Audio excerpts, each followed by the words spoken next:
سلامونه قدرمنو، دا هغه پیښور دی چې دلته به هر ټایم رش و، خو بس اوس په پیښور کې رش ختم دی د خیره سره، آزاد پکې ګرځئ.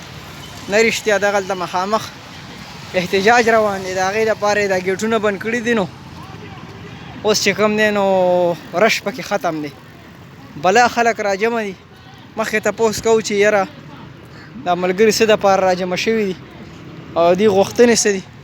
تاسو چېرته هم ځئ موږ سره اوس.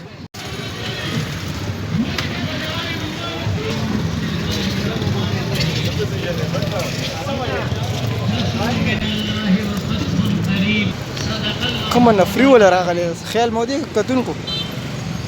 واره جي واه د دې دپاره دا نفري راوغوښتې چېرته توړ پوړ ونه کړي که نه.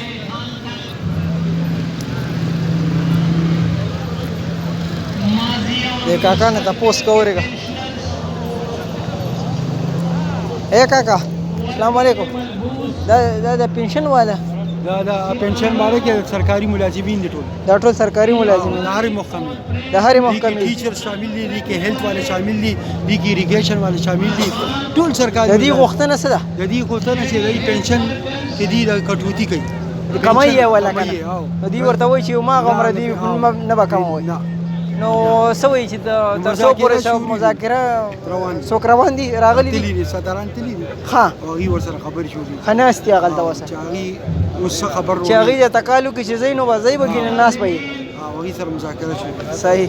بیا به دې نه پس اسلام آباد ښه که دلته مذاکرات کامیاب نه شو، 10 باندې ښه 10 فروری باندې په 10 فروری باندې او بیا اسلام آباد ته ځئ تاسو. صحیح. قدرمنو تاسو واورېد د کاکا خبرې، دوی وایي چې یاره مونږ به چېرته ځو، بیا اسلام آباد ته به ځو. واه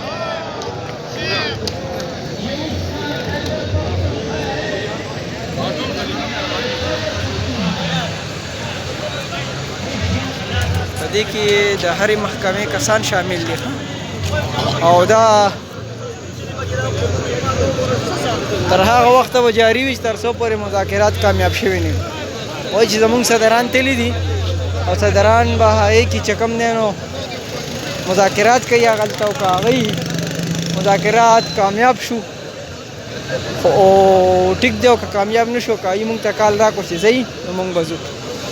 دا تاسو لایو اپډیټ وکته د سوري پل سره لاندې دا ټول روډ بند دی او بلا خلک راوتي دي، د هرې محکمې کسان راغلي دي، پنشنیان، ځکه چې په دې کې وایي پنسن موږ نه کموي. دلته پکې هر چا خپلې ګاډۍ هم لګولې ده او څوک چې اوږده شوي دي نو هغوی پکې خوراکونه هم کوي.